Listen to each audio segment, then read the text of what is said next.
The Unrelating podcasts are meant to be for education and entertainment. They don't constitute a service or advice. For personal struggles, please reach out to a medical or mental health professional. So, Michelle, when we do these episodes, we never know who's listening or what they may be taking away. But we always hope that somebody listens to one of our episodes and then they decide to reach out and become on the show. And that's ultimately our goal. And in today's episode, we actually have that scenario. We have somebody who listened to the show and really liked it and really inspired them. And now they're coming on. So I'm really excited about our next guest today. I agree. That's one of our biggest goals with this podcast is for someone to listen and have something resonate in that show and have them kind of reflect on what that means for them.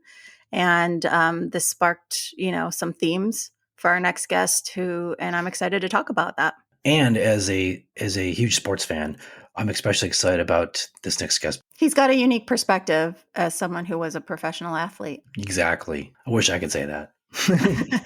I'm pretty good at badminton and what's the shuffleboard? The one you do when you're on vacation? I can give away he's a tennis player. And my tennis game is below average. So, I enjoy playing it, but I get so frustrated myself when I do because I usually suck. When I was little, we went to a Tigers game and Kirk Gibson was playing and he was so mad about something, he broke a bat over his thigh. I'll never forget that. Wow. That takes a lot of strength. Yeah. Well, and you see tennis players slam their rackets all the time and break them. I mean, my God. It happens, especially McEnroe. He was known for that. So yeah, he had a bit of a reputation. Can I just say that one of the best castings ever was John McEnroe being the voiceover for Never Have I Ever. Like, I don't know what genius came up with that, but I will always and forever love that choice. What is that? Never Have I Ever? It's a show. I don't want to say which streamer because I don't actually know, but it's a show. I think Mindy Kaling created it. Oh, never. But the main character is like a teenage Indian American girl, but the voiceover is John McEnroe. That's funny. Does he scream or is he get really animated? Sometimes, but not always. Yeah. Fortunately, our guest today does not have that kind of temper. He's a very thoughtful guest. Welcome to Unrelating with Kel and Michelle, and I'm one of your hosts, Kelly. With me is my co-host, Michelle, a licensed marriage and family therapist who's been providing individual and couples therapy for over 2 decades. Together, we'll explore how we engage in relationships, why we do what we do, and what causes people to unrelate. Joining us today is Jonathan from LA. John, thanks for joining us. Thank you. It's a pleasure to be here. With East Coast roots. Exactly. Are you from LA originally, or what is your geography backstory? So I've been in LA since high school, since 10th grade. I was born in New York City in Manhattan, and we lived there, I think, until I was about 2 years old. And then we moved to New Jersey, the suburbs, Montclair, New Jersey, which is a great town. It's a really terrific place to go to grow up. It's a little she now, but still, still a great, really is a great place. It's like a half hour from the city and terrific place. It was a great place to grow up for sure. What was that transition like for you then moving to LA? So easy. It was not a hard sell. When they said, hey, we're moving to Beverly Hills, I was like, okay, I'm in. Mostly because I was a tennis player and a very serious one at that. And the tennis out here was, the best in the country. It was much easier to play. East Coast, you have indoor courts and the weather to deal with and all the seasons. So coming here, to LA weather with the best tennis players around and having access to that immediately was like a dream for me, really. We've all seen, Beverly Hills 90210. We all have this in our mind, have this sort of idea of what living in Beverly Hills was like. But as a child, what was it like for you? It's interesting. Not only were we living there and I was going to high school, but my dad was an actor and he was on Beverly Hills 90210. Not a regular, but he was I think he guest starred on a few episodes of it at the time that I was going there. So it was a little surreal, which incidentally, they shot that at Torrance High School, not Beverly Hills High School. But Beverly Hills High School was, it was interesting to me. there were a lot of regular kids, I think then. Not everyone is ultra wealthy there. There's a lot of kids Mm-hmm. that lived in, apartments, and families that lived in apartments and within the school district. And then there are kids that come from, generational wealth. I think it was a little different than it is now. I mean, now all the kids go to private school. No one that live in Beverly Hills, almost all of Yeah. those kids are going to the kind of top tier private schools. So it was different then, but it was great for me. I loved it. I made friends immediately, and it was all through tennis. Really, it was just I had such a nice kind of entree into kind of the life that I always wanted in terms of Mm-hmm. tennis, and with the perks of being in Los Angeles, which was great, and I loved. You're kind of living the dream. You're doing tennis, but to be elite in a sport, that has to come before everything else. So, were you feeling like you still got to have a typical experience, or did you have to give up a lot of stuff I at had a time when very you're really trying to learn your identity? High I had school, a well, that was my identity. I mean, that was it. got it. I came here and right away the first day I was there, I played with the number one player in the country. And then a couple weeks later, I played with Pete Sampras, and I was only, I think I just turned Wow. 15 years old. So I really had the idea, that identity as a tennis player. I mean, that was it for me. School was secondary. I'm not going to lie. Tennis Yeah. was number one in terms of importance and everything. And I played and trained every day, every weekend. I was playing in tournaments, either in California or across the country. Same thing in the summers. My parents would say there were times where I'd come back after tennis and I'd do my homework and I'd fall asleep at the dining table just from, Mm. just kind of being exhausted. So that really was like a job, but a job that I loved. Yeah. I mean, for many kids though, it sounds fascinating. And it sounds wonderful because I can imagine living that life where you are, your goal is to become a professional tennis player. I'm assuming. So that's to Yeah. me is very few people can actually become professional athletes who Whew, have that kind of skill that's for and sure. the work. We all see how Tiger Woods started as a little 3-year-old and who he became, but he had to put in. He did this 10,000 hours by the time he was probably 10. So I can only imagine what kind of pressure that put on you too, right? Well, I think it depends. There are parents that put immense pressure on their kids. Those were not my parents. A lot of kids, their parents will put them into a sport with the hopes of becoming the next Tiger Woods or, the next, at the time, Venus and Serena actually were after me, but, Sampras and Agassi and the guys of my time, Jim Courier, guys that got to number one in the world. There are certainly parents that put tremendous pressure on their kids, and almost none of those kids made it to the pros. It's hard. I mean, it's a hard sport. You're out there by yourself. You got no teammates to rely on. It's just you. And Mm-hmm. to show weakness or vulnerability, you can't do it, you know? Mm-hmm. Mm-hmm. And not that the players don't go through that, they do. And I think now it's a different time. People are much more forthcoming in terms of struggles and even mental health issues. You've seen it in tennis the last several years where Naomi Osaka, who got to number one in the world and won a bunch Mhm. of Grand Slams, just really had almost like a emotional just kind of breakdown and just couldn't play. Um, Yep. and she was not treated kindly, which was very, it was too bad. She was not treated kindly. I think what hurt her was an article had come out about that she was the number one highest paid athlete for the women in the world. She was getting like Hmm. $60 million from endorsements, largely from Yeah. Japan. But people just, I think we're not that forgiving of, they're like, oh, well, you have all this money and you have a claim and you have Grand Slam titles, and oh, you're so upset you can't give a press conference, or and they were Right. very, very cruel and tough to her. And I don't think she ever, quite recovered from that. She's kind of trying and clawing her way back, but it's a I think it's a big thing that people deal with. And it's far different now with social media and Yeah, oh yeah. just Yeah. the scrutiny and the accessibility of people that are already under the microscope, or even more so. So And the I didn't have vitriol that. of people who are, yeah, I mean, people can hide behind being anonymous and say the worst possible things. Yeah, cruelty from a distance, but would Yeah. they say those if you're standing in front of the person? Probably not. No. No, they wouldn't. They never would have said that. Yeah. So, it was different because thank goodness I didn't grow up in the social media age, for sure. Yeah.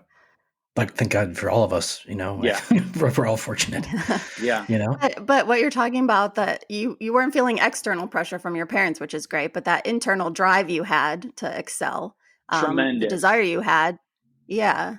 From a sports psychology perspective, that there is a lot of like the emotional and psychological toll it takes to strive so much through injury, through loss. Things not going your way, even though you tried your best and you're great at your job. I think people can M- relate to that. Massively. And I can tell you this, I think I was a secret perfectionist. In a lot of ways, I'm not. I Mm. don't feel like I don't think perfection is attainable, but that doesn't mean that I won't subject myself to that when I'm playing, or a version of that. And I was incredibly hard on myself, and I would get very frustrated and angry. I certainly have broken more than my share of tennis rackets. I think one particular summer when I really struggled and did not do well, I think I broke something like 30 rackets. So, so I do know that, and that Wow. was something that I did struggle with, and not just, it was more about, if I didn't hit a shot perfectly, it would really piss me off. I mean, I would really, get angry, even if I won the point and it was good enough. I couldn't. I was kind of holding myself to such a ridiculous standard all the time, and that takes a Hmm. toll. And I think the better players know they don't have to hit those shots all the time. You don't have to Hmm. hit great shots all the time. You have to hit good shots all the time. And I think for me, that was a little bit my, Achilles heel, is that I always felt like I needed to. So Yeah. I can only imagine, because I know when I played tennis and I'm way below average, but if I hit a bad shot, I freak out at myself.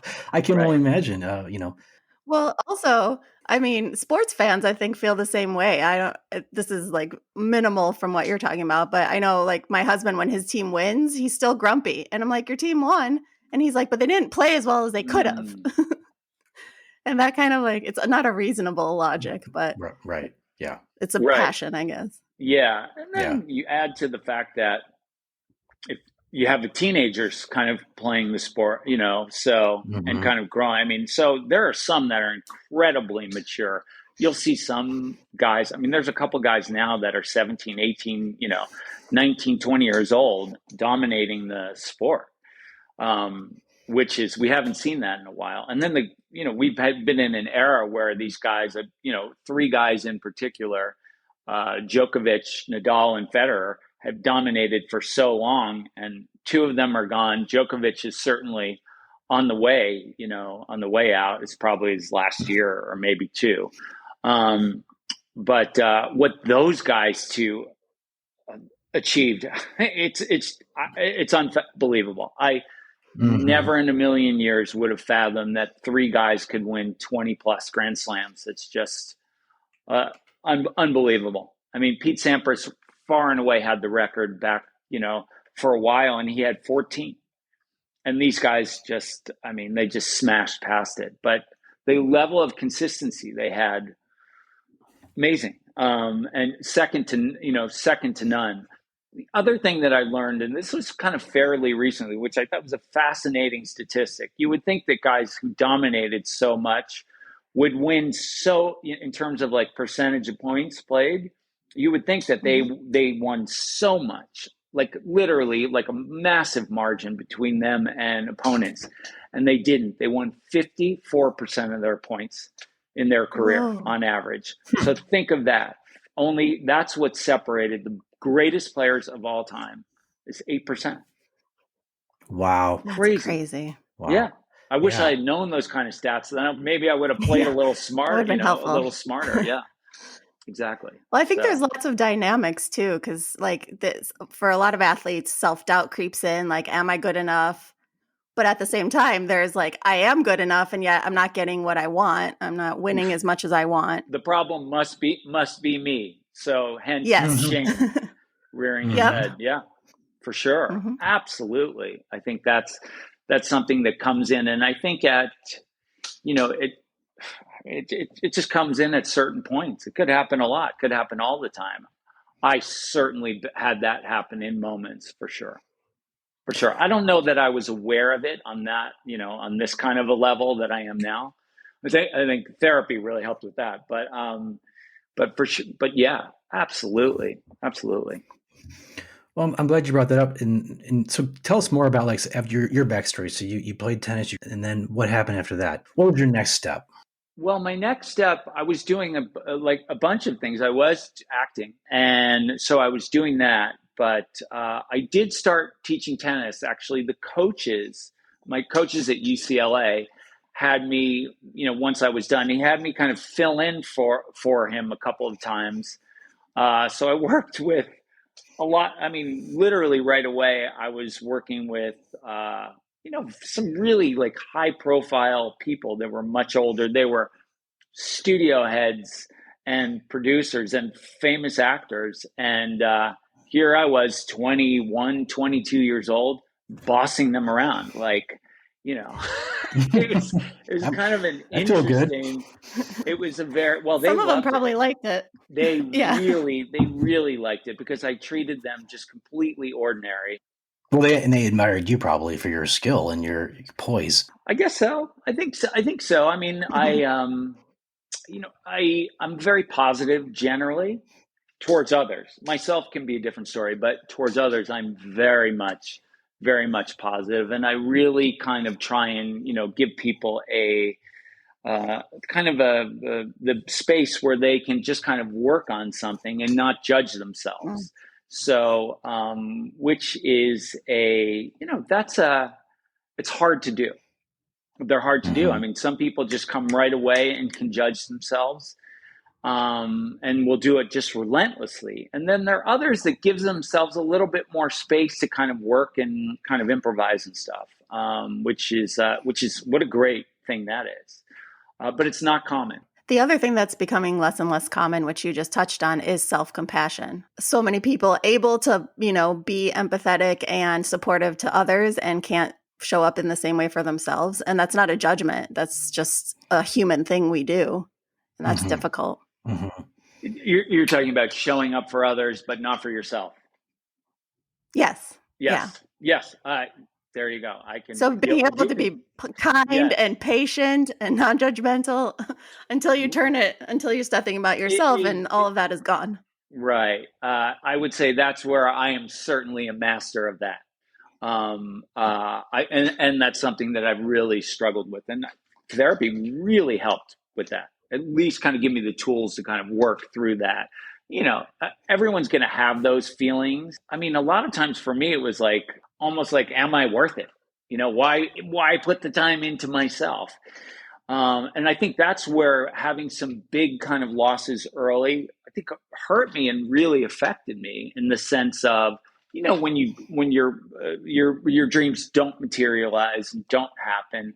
On top of that, my family, I had a wonderful family, growing up, and my parents ended up getting divorced when I was a little older. I was 25, but I never would have guessed that the things that went down would happen. I never would have. So I think there was a lot of unconscious kind of hurt and loss that got kind of buried very, very deep and very fast, from like 21 to about 26, 27, 28, like around there. Because a lot, I mean, it was like all the hopes and dreams, everything was gone. Um, and that was tough. That was tough. Probably tougher than I realized. I think I just kind of went and, did my life. But I think as I got older, I started thinking about that and, really feeling a lot of those moments that maybe I didn't feel. I mean, we talk about things that are harder for men than women, and giving yourself grace during grief is one of those things, because the messages are, be strong, suck it up, move on. And that's a very hostile environment for grief. My parents also got divorced when I was 25. So that's very interesting to hear that about you. So when you say hopes and dreams lost, was that correlated to your parents' divorce, or was it more about your career, tennis player career? I think it was everybody's. I mean, it was there were a few, there were several, some mine, some within my family, some within the, family as a whole. I mean, it was, I think in a lot of ways, it was incredibly destabilizing. So, when something that you never questioned or never thought would crumbles, that's tough. There's never a good age for your parents to get divorced. That's for sure. I mean, certainly it's harder when you're a kid, but being a young adult, it's still devastating. Yeah, for sure.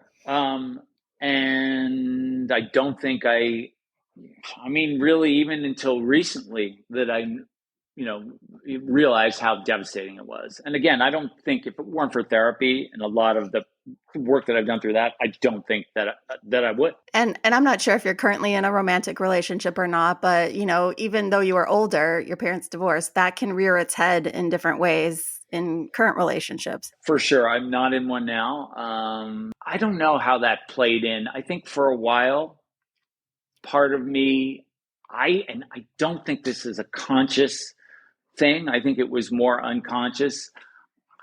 Not that I lost belief in a relationship lasting. I don't know. Maybe I did, but it wasn't something conscious. The relationships I've had, they've all been good ones. Like I haven't had, relationship with tons of drama or, fights or back and forth and infidelity and I've never had any of that. And I've stayed friends with many of them. Most of the people I've been in relationships. I mean, some of them are like some of my closest friends. I don't know. Maybe it was like, and this would go to all the, the shame and kind of perfectionism. I was waiting for some kind of version of myself to arrive. That's like, perfect, impenetrable. And I think what Brene Brown says, bulletproof, right? Then I'll be ready and then it will all happen. And it's like, well, that's never happening. So in terms of the perfection and the bulletproofness. Yeah. So, but those are kind of more recent revelations. But that was a hard thing for me, kind of like my tennis game. And that self-judgment. I mean, I want to point out that for decades, you were in an environment where your tennis was being evaluated. The worth of your tennis was being evaluated every day. So it's very hard to untangle that from your own worth being evaluated or judged. Tremendously. And the person who was judge and jury number one was me. Right. And the harshest of all, by far the harshest of all. Yeah. Yeah. So I think that's a great point, especially when you talk about worth, because if this is your identity and now your identity's gone and a lot of your worth is tied into that, well, then what now? Who am I? Yeah, exactly. And also the idea of breaking a habit. So if you're trying to break this negative self-talk or feeling lesser than, you have to be compassionate that you spent so much of your life in a different environment or dynamic in your head, and have grace with yourself to say, I'm not going to wake up tomorrow and have all the worth in the world. Well, that's interesting that you say that. I'm going to kind of relate this to tennis, is that there are certain tendencies that everyone has. You can do tons of work and, you can kind of pare them down to where they almost go away, but they never go away completely. But when they do come back, you have a choice. You can one, if you're aware of it, you can make an adjustment and kind of do your correction, or you can go into a place of despair and depression. And I think that happens to a lot of people. It certainly happened. I certainly have dealt with that. And also, I think you use the word I love to use, which is adjustment, which isn't, having an unrealistic expectation. You're going to go from A to Z, and just seeing where you can adjust. I kind of prefer someone who's like overly critical of themselves and someone who takes no accountability and will blame the pebbles on the court or, the ref or all these things. Right. But it's a spectrum. You don't want to overcorrect in either direction. But Yeah. I think a balance is better than an extreme. That's interesting that you mentioned balance, because again, I'm going to another tennis analogy here, but in terms of footwork and moving, a lot of times people will take this like one big step to try and hit their shot. And that only works if literally everything, the sun, moon, and stars aligns perfectly, the ball's in the right place at the right height, everything's perfect. Then that works. The rest of the time, it doesn't work, because in that big step, you're locked in and you can't adjust and you can't move and get yourself in position. And I think, I don't know, not to go bigger metaphors in life, but those small steps are massively important. And I think certainly if you live in a big city, and this will tie into shame some more, is small steps are not honored. It's these big kind of leaps where people honor you and you get, and the acclaim comes and everything else. But I think the ones that do get there are taking lots of those little ones in between, and they find a way to kind of honor themselves along that journey. Oh, I completely agree. Yeah, it's a great metaphor, actually. Yeah, huge. And any kind of learning requires you to build confidence and feel what it feels like to have a small win, so that you can get to the next step of your learning.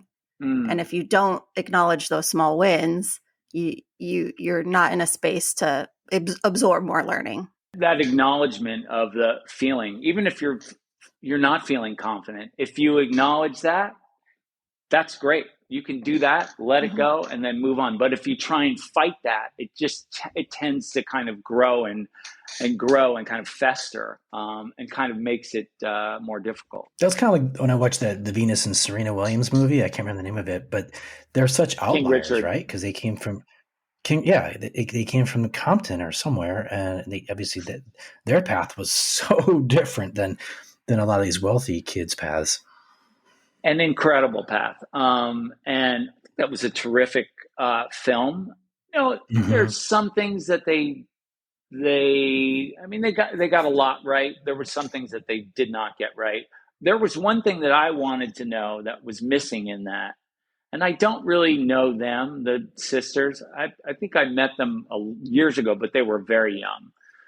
But I remember them when they were coming up before they were professionals. The thing that I wanted to know is, how did those two girls believe?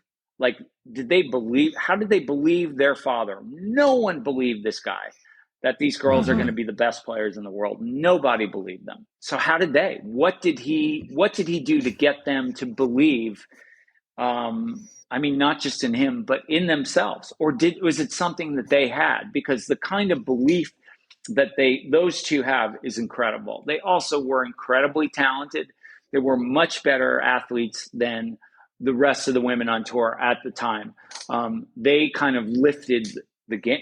The game. People, you can't get away with not being an athlete now on the women's tour. And I think for a long time, at least at the very top, there were always the ones at the top that were supreme athletes, and then the rest not so much. Now it's everybody. So I think in a lot of ways they brought people up on a different level, but it's incredible that they got to where they got to. So I would have loved to know that, like, how did they end? Yeah. if there's something that they did learn or something that they have, why not teach that to kids? Yeah. I mean, And so, you talked about raw talent, which is a lot of what they have too. But there's research that shows that both fathers and mothers can destroy a kid's self-esteem, but fathers are highly more likely to be able to positively affect their daughter's self-esteem wow, by that's the way that they treat fascinating. them. Yeah, especially young. If the father is vocal about saying like I believe in you and you can do anything, that's the biggest predictor of a daughter growing up feeling like she has self-worth. Wow.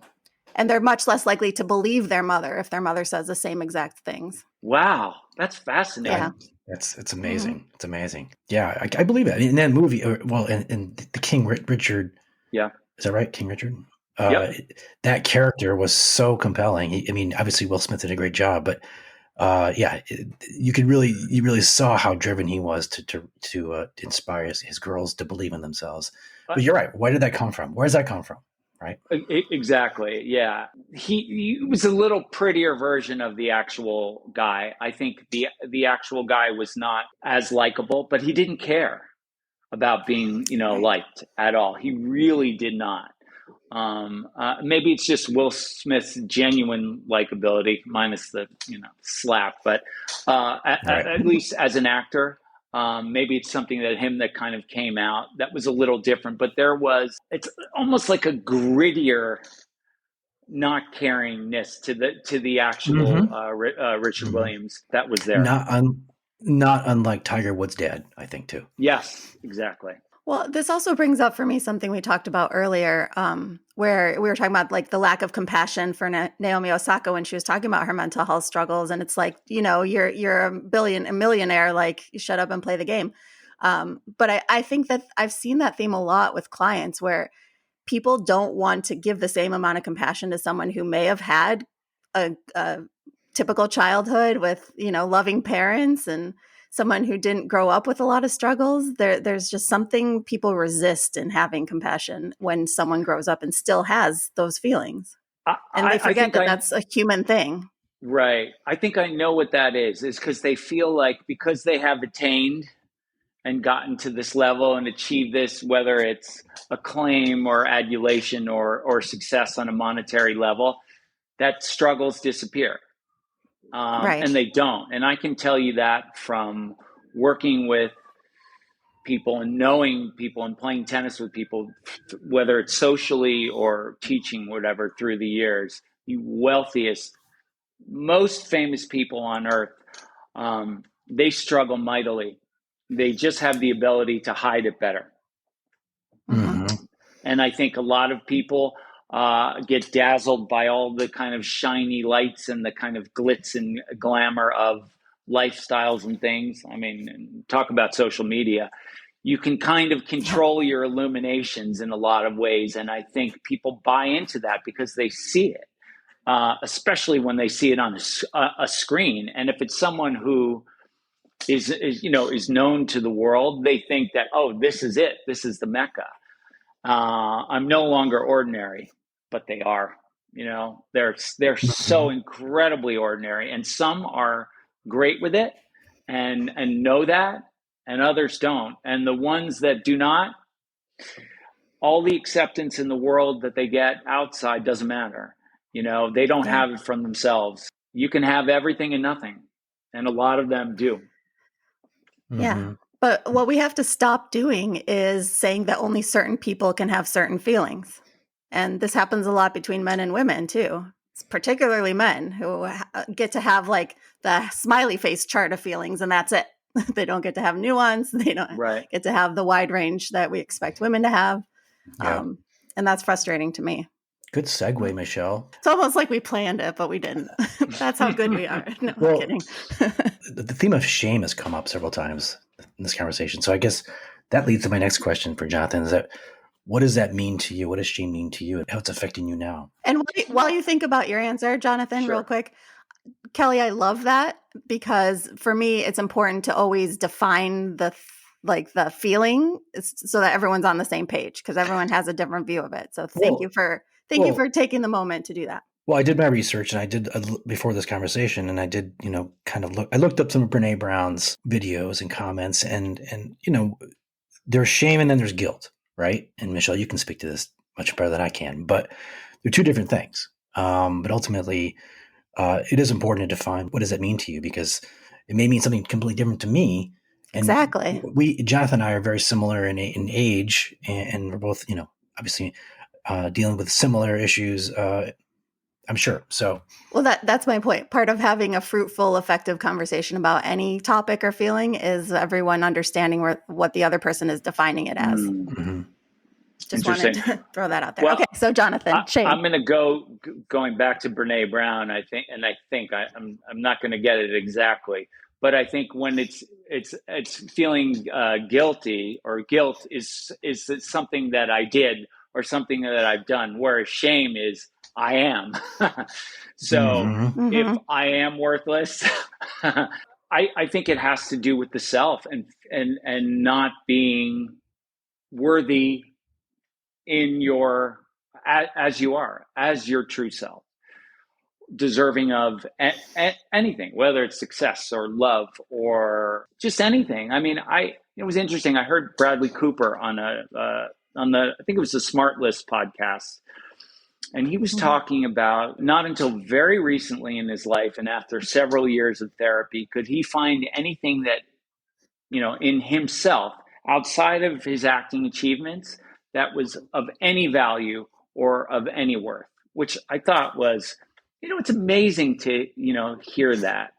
But it's what a great thing to say and to share with people. So I think I have had feelings of I should be in a better place. I should be, married with a family, multiple houses, whatever, different levels of success, all the kind of markers of, of society. I think when you don't have those, or you haven't gotten all of those, there's a feeling that, oh my gosh, it's because of me, I'm not worthy of this stuff, or I'm not worthy without it. So I would say it's a kind of a roundabout way of my kind of definition, or kind of how I, feel it kind of relates to me, or the things that I have thought about, certainly over the years. Yeah. And you bring up a good point that there is kind of patterns to the theme of the shame. And I don't know why I'm so men-women today, because I tend to really not like to do that. But this topic kind of has me bifurcating here. The theme of women's shame tends to be, I did something wrong. And the theme of men's shame tends to be, I didn't live up to a standard, whether it's my own or someone else's. And you just touched on that. But yeah, shame is part of like a cluster of feelings: embarrassment, humiliation, rejection, insecurity. But exactly what you said, Jonathan, shame is like it hits you at the core of who you are as a person, versus like a temporary feeling I have about something I did or something I didn't do. Mm-hmm. Are you familiar with Scott Galloway? No, I know the name, but I don't know him. He does. I don't need to promote his, but I do love his stuff. He does the Prof G podcast, but he just speaks a lot about men's struggles. And it's one of his passion projects, really. And it's also one of his alarm bells, because he talks a lot about, angry young men who are changing the direction of the country. Sure. And we saw that in the election. Obviously, men have a much higher rate of suicide. Men have a much higher rate of depression. Men have a much higher rate of alcohol abuse. I certainly am starting to pick up on a lot of these male issues that I think are really important. Well, I think now, obviously, shame is a good time. It's a good time to discuss it, for sure. I think that was used against a lot of people in this last election. I mean, you have a lot of people in this country who, I can't speak for women. I guess I can speak for men. I can speak myself because I am a man. I don't want to speak for everyone, but I do believe that there are men that used to be able to provide for their families, have a solid life, have a kind of some certainty in their future, and that's getting harder and harder and more difficult. And I think the reasons are, there are many reasons, and I think they're incredibly complicated. but I think they were spoon-fed very simple answers. These are the people responsible. They've brought you down.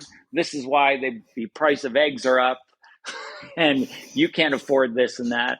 I do think they tapped into that shame in a lot of people, and a lot of people's fears as well. And I think that resonated. I think it worked. I certainly don't agree with it, but I do think it worked because there are people that are looking for an answer. And if they're given an answer that this is someone else's fault, this is not your fault. Someone else did this to you, and now you're suffering, and I'm going to change that and alleviate all your suffering. I don't believe that for 2 seconds. But there are so many complex issues at play in that. But I think they honed in on the shame and on the absolute terror of people that used to be able to have normal, solid lives that now cannot. And I think the men are in this country must be deeply ashamed, especially even young kids that aren't able to match their parents or rise past their parents. I mean, it's supposed to be like the next generations are like moving up. Well, now sometimes they're not. They're slipping down, or they're barely hanging on. And I think there's tremendous shame in that. I mean, kids living at home, struggling to get, good jobs. I mean, it's very being in debt. difficult. Being in debt is massive. The hopelessness of being in debt, and feeling like you're not going to get not underwater at any point. Also, part of the shame is women moving up does create a dynamic where women are saying you aren't good enough for me, so that doesn't help. But that is a reality if you aren't rising up at the same rate. That's a great point. As I'm listening, Jonathan, to you talk about this, I'm thinking to my circle of male friends that I have, and I don't think I have somebody who doesn't feel shame. I could say I got 3, 4, maybe 6 good friends, and I feel like all of them are struggling in some fashion, in some way, with their self-esteem or just maybe how things didn't turn out for them. And everyone deals with it differently. I mean, and I certainly struggle with that too, to be completely honest with you. My point is, this is a universal, I think, theme for a lot of men, and they just don't talk about it. Brene Brown again talks about vulnerability, right? And that's a big theme for her, and that's something that I try to be a bit more vulnerable as I get older. But I think it's an important one to address, and which you are today. So if we can go a little solution focused for just a quick second. Sure. So we've identified the issue. Kelly, you've got a whole group of guy friends who aren't talking about their shame. What would it even look like to start talking about it? Because part of the reason people don't change or make adjustments is because they don't even know where to start. Well, obviously define the fact, or at least acknowledging that there is an issue, and then being able to say out loud that I feel shame. That's a big one. But how does a conversation start between two guys about that? A lot of F-bombs, probably. I don't know, Jonathan. I'm asking both of you. Here's what I would say: it has to be the right guy. Someone. If it's someone that you can talk about things with without judgment. I think that's a really big thing. If it's a friend who judges things or judges people, you're not gonna get anywhere. And I don't think that kind of person is gonna all of a sudden open up and talk about that. I think it might start with one friend, and one conversation might kind of bleed into other conversations with other people. But I think to get a group together and talk about shit, let's talk about shame. That's trying to go from A to Z. Yeah, right. Exactly. I think it just starts with talking about it. I think it's also important, and I agree with you, Jonathan, it's also important to focus on the wins. And I try to do that now more than I used to. I'm trying to be more grateful, gratitude. So I do have wins, okay, and I need to acknowledge those and remind myself. I'm going to have a lot, I'm going to have fails, but the wins, as long as I can balance out the fails, I think I feel pretty good about myself. I don't know. Do you feel that way? Well, It's interesting. I try not to think about wins and losses because I think you can get sucked into a very positive, negative attachment to either one. And I think it's more about an intention of something, then there's an outcome. You see what happens, you make an adjustment, and then you let it go. For me, I think that I give greater weight to the negative than the positive, Mm-hmm. if that makes sense. I mean, that's something that I definitely have struggled with. As positive I Mm-hmm. am with others, and that's my kind of tendency. But with myself, the negatives tend to have a louder voice at times. Not all the time. Yeah. And we also make a chain of losses, which we don't tend to do with wins. So I know for like life being hard, I'll say like, oh, this month I had a flat tire. Last month our dishwasher broke, all this stuff. And I'm like, there's always something. And that's where my brain goes. And then I have the attentional bias. But I don't remember the 29 days in between those two things where nothing did happen or something went right even. Mm. I'm like eliminating the clusters of good in between the bad and just creating a chain from bad. That's what our brains do a lot of times. Yeah, I can totally relate to that, without a doubt. Can you give us like one example of something, maybe all three of us can do this actually, something that we do feel shame about? Before you do, because what popped into my head before going personal with it is also I wanted to point out a lot of times people feel shame for things that aren't even them, that they didn't do. And you think of all the people who grew up with like abuse in the household, different types of abuse, or, things that were thrust upon them that they had no control over still create shame. And that's an interesting dynamic to me. Mm-hmm. But it makes sense because early on, the brain is telling you, your brain is forming ideas about whether the world is a trusting place or not a trusting place. And so when these things happen to you when you're younger, that's the messaging your brain starts to categorize. Well, that's interesting because, like, for me, I didn't have those things happen. I mean, I had wonderful, loving, supportive parents. So but there's that's really okay no one too. to blame but Yeah. myself. So, but then the opposite is people blaming themselves for things that were out of their control. And I work a lot with, child welfare and children who are in households where tough things are happening. And I think about that, the way they're developing shame. I can think of a couple moments as a kid. I mean, I feel like when we're younger, we just do stupid shit anyway. So it seems like there's more opportunities for shame, But also, we can't have the expectation that our shame is going to be proportional to whatever happened, because that's also a judgment. Like when you said shame, I thought of like, I still hold on to shame for like lying to my grandpa about something when I was 10. And it was so inconsequential. And yet every time I think about it, I cringe and I'm like, oh, I'm terrible. Well, that's a good example though. I guess when I was thinking of shame, I was thinking like currently feeling shame. Oh, you want current shame? We can go past, present, current. I mean, I've got plenty if you want. Future? What I'm gonna future? What I plan to hate myself for later?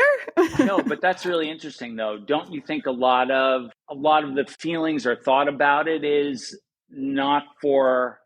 Well, maybe it's even related to the future. Maybe it's not even present necessarily. I don't know. Does that make any sense whatsoever? It almost like these are all indicators. The past, all the past things that didn't go right are indicators, and like, oh, you may as well be prepared for future shame, because what else should you prepare for? Yeah. I mean, I think a lot of people I know can't let go of the past. Absolutely. Therapy really helps with that. Just so you know, if there's listeners out there that are that need help with that. One of my favorite things, and we've been talking about so many cool things, but one of my favorite things about this show today is that you are mentioning therapy, that you're a man mentioning that therapy was helpful. And that goes so far for someone out there to hear. I can give you a good example, and I'm not ashamed to say this, but after when, I got divorced, I felt such shame. You can't even imagine how bad I felt about myself. And I did see a therapist about that, and it did help quite a bit. But just the feeling of failure and I felt like a failure, and there was a lot of shame in that moment. And thankfully I rebounded quite well, but it took a little time, no question about it. So that's a shame that I use that as a fuel, because clearly I don't want to ever go back to that again. That was the lowest part of my existence, I think. Well, then what role do you think in terms of like healing from shame? That's a really good kind of starting off point. What is their role for forgiveness and shame? Do you think those two things are linked? Self-forgiveness? Without a doubt. I mean, I can tell you, if you want to know what led to my going into therapy, I mean, there certainly is a shame story there. It's not I'll give you the short version of it, but I'd gotten hired to work on a film as as like the tennis like director coordinator. And long story short, a couple of things happened, not having to do with anything tennis related. It was more some other stuff. I did too good of a job is what happened. Some other people didn't do their job. And I ended up getting fired. It was just terrible. And I go out to my car, and spray painted right on the street in bold letters, it says irrelevant. And I just sat there like looking at it, and I was like, man, I really need therapy. So that was what led me to therapy. So that was the start of it. So it was a low point. So it was something that could have been a very high, that all, was just a major disappointment, and then led me to here. Have you ever considered motivational speaking as a sort of a career path? No, not really. You should. It's something that I would think about. Yeah, I've heard that before from a couple other people. Maybe it's something for me to explore. There are times that I've been really down, and then I've been around people who you would think, I'm not going to name him, but he's a big movie star, and who was so far down in the reality of his life, outside of things going well, and he didn't have anyone, and he had lost someone really close to him, like one of the only people that I think that he knew that genuinely loved him for him. And it was like, how to move forward with, in his life without any of that around. And I think that was an amazing. I mean, he opened up so much and shared a lot of things, which I thought was amazing. And that was deeply inspiring to me. A good example, I think, is that Bradley Cooper interview with Smartless, where he talked about sobriety and struggling with addiction. And that opened up floodgates for people who didn't know that about him, and suddenly were able to talk about their own struggles with addiction or sobriety or recovery. Yeah. Majorly so.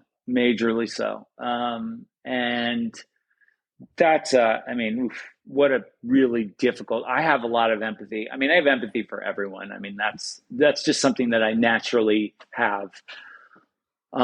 Probably worked against me as a tennis player. I think you do have to be, in a lot of times, be a killer out there in terms of wanting to really take out the other person. That was not something that I naturally had. I certainly had, I could get there. I could be brought to that. I think a lot of times it felt like my biggest opponent was me, rather than other people. But the sobriety, that is a really difficult thing. I've dated a few people that have had struggles with that, and that is so tough. I mean, what a difficult road, and to see that is a generational thing in a lot of families. Oh, I just feel for I feel for people. That's tough. A lot of what becomes substance abuse and dependence starts with someone kind of self-medicating because of the feelings and the thoughts that are going on in their head about, what am I contributing? What am I worth? What am I here for? I'm not good enough. Trying to quiet those thoughts leads to a lot of substance use. There it is. I think, what does Brene Brown say? It's like shame needs silence, right? Silence and secrecy. So I guess the first step, just talking about it. Yeah. And I think that's the takeaway from this conversation, Jonathan, is that we are talking about it. We we are bringing this topic, to the light, so to speak. And I think it's important, especially, it's important for both sexes, but for men in particular, we just don't do enough of this. To women's credit, Michelle, they're much better about nurturing each other and themselves, I think. I agree, though. I will say a lot of times women fall into the trap of cheerleading or reassuring if someone's trying to talk about a hard feeling. And I would encourage women to kind of back up and slow down and not immediately jump in and try and support. Mm-hmm. Because that someone who's feeling shame isn't going to be moved by you saying, "Oh, you're great. Don't think that way." That kind of cheerleading doesn't help. But just talking about it, I think helps. Yes. It just helps, especially, in this case with Jonathan. And like Jonathan said, finding someone you think would be receptive to talking about it, like finding the right person. Yeah. And also too, I think you kind of touched on this, Michelle, but just someone who will show up and listen, who doesn't necessarily need to talk or cheerlead or whatever, or judge or even, try and talk you out of it. Just someone that will listen to you and hear what you're saying. I mean, I think it's probably more of a challenge to get someone to show up. I mean, obviously face to face is best in any capacity, but I think that's gotten so hard. I mean, which would have, to me, the tragic part of all this technology is that I think it's made person to person and humanness tougher. And it's already tough enough, but it's like they're trying to take away all of our struggles, right? But where would humans be without struggle? They wouldn't be alive, they wouldn't adapt, and they wouldn't grow. So, and at the same time, we're more and more into comparison culture. Social media is the biggest purveyor of that. But especially when it comes to feelings and shame and things like that, not trying to compare yours to someone else's, or think you're not allowed to have it because you haven't been where someone who's had worse has been, or just trying to take out all of that comparison piece. It's hard, right? It is, yeah. It's so hard. I'm trying not to compare myself anymore to people. It's just I think it's more of it happened when I was younger, and as I get a little bit older, I'm maybe maturing better, but I'm trying not to do that as much. Jonathan, do you find yourself comparing yourself to people? No, I mean, that is not something that I ever really suffered from. I think it was comparing myself against the version of myself that I wanted to be or expected to be. But in terms of I've never wanted to be someone else, another person. I mean, I've been around, some of the wealthiest people in the world, the most successful and acclaimed in many different kind of fields and sports. I would never trade places with any of them. For many reasons. Not that I'm saying I'm so wonderful, but they're people too. They are incredibly human and have their own issues and struggles that they're dealing with or that they're not dealing with. So I think my comparison, my barometer was always against a version of myself that I thought I should be or would be, and comparing about that. And if I wasn't, there or living up to that or reaching that, I would beat the shit out of myself for not. And I think that's where a lot of the shame came from. And I could pull myself down very easily, and it's hard to get up from that. And that is very perfectionist adjacent, that cycle that you're talking about. Yeah. Which is strange. I mean, I think most people would not think, most people would be. I remember when I first started talking about some of these tendencies with people that, I know, and even people close to me, and they were shocked. One of the hardest questions I ask to my clients that they just struggle so much with answering is such a simple question. I say, are you worthy of love? And you think that would be an easy answer for most people. And of course, it's a biased sample because it's people in therapy. But yeah, that a lot of people pause and can't answer that one right away. I can so relate because I a lot of times for sure have been someone who would pause or would say, well, maybe not now, but when I get here. Even if I Or didn't, I want to be, I hear that a lot. Well, I want to even be. if I, yeah, even if I wasn't necessarily kind of, relaying that to myself, I am sure it was buried in there for sure and was kind of playing in the background somewhere. Well, look, Jonathan, we really appreciate you coming on and talking about a very, very important topic. And I don't know, I feel like this is one of those endless conversations we could keep having for another I 3 know. hours. And Kelly said motivational speaker, but I'm thinking more sports psychology. Like you already have the coaching That's piece, interesting. but an idea of trying to, help other athletes through those emotional and psychological mind melds. That's interesting. I never thought of that before. Well, I thank you guys. I mean, it was a pleasure. Obviously, I had lots of shame stuff to speak about, so it was not hard. As we all do. Yeah, no, it wasn't hard for any of us to But think I of think it's something. So important, to talk about, and certainly I'm going to say this word, a worthy topic.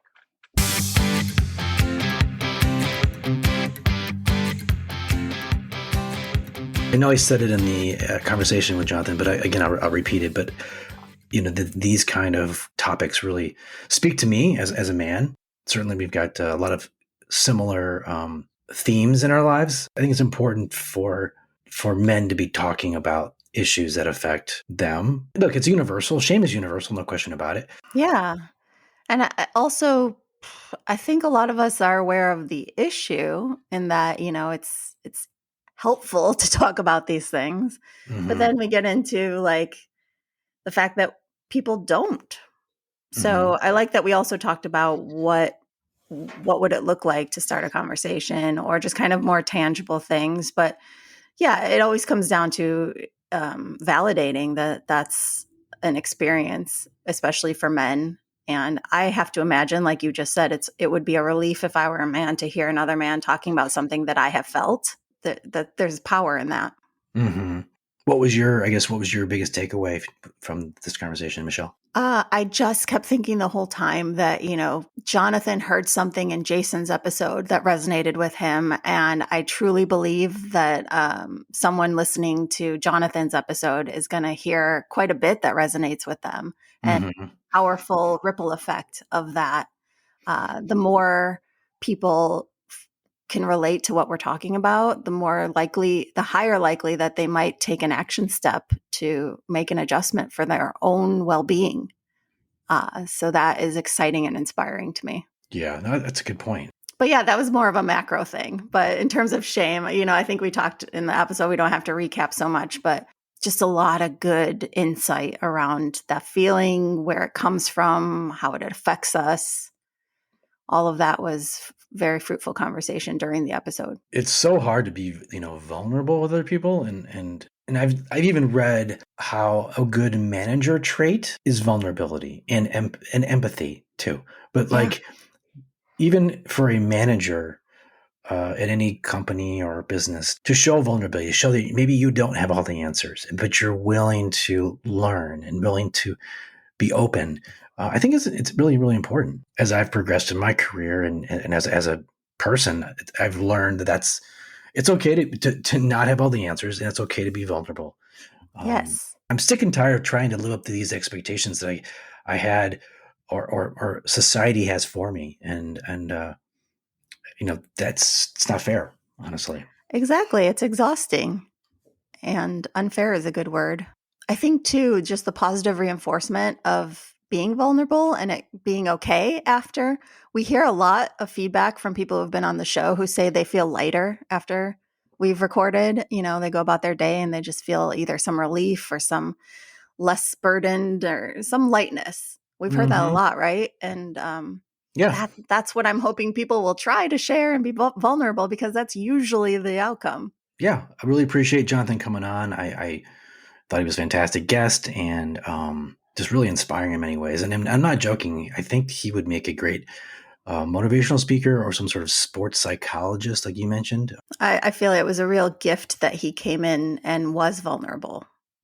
He modeled that, and he opened himself up to the conversation and brought a lot of insight, like I said, and all of that is so appreciated. We hear about these stories about, like Tiger Woods growing up, or the Serena and Venus and their struggles. But like hearing that from a professional tennis player and his struggles, it makes it very real because, it's one thing to read about it, but it's another thing to actually talk to somebody about that. And it's a good reminder that people shouldn't set a threshold for I am or I'm not allowed to have this feeling like shame because I didn't struggle as much as other people. Mm-hmm. That holds some people back from talking about it. And then the reverse is true. Someone who's been through a lot, there's a lot of shame in talking about all of that trauma. That keeps people from opening that door too. And hopefully this inspired one person to reach out to us to come on the show. Would love it. If you're struggling with family, friends, or coworkers, in a bad relationship and wondering what to do, or you want a relationship and to set yourself up for success, then we want to talk to you. So make your appointment on Unrelating. To be a guest, ask a question, or recommend a topic, drop us an email at theunrelatingpodcast@gmail.com. And be sure to follow us on Instagram or Facebook.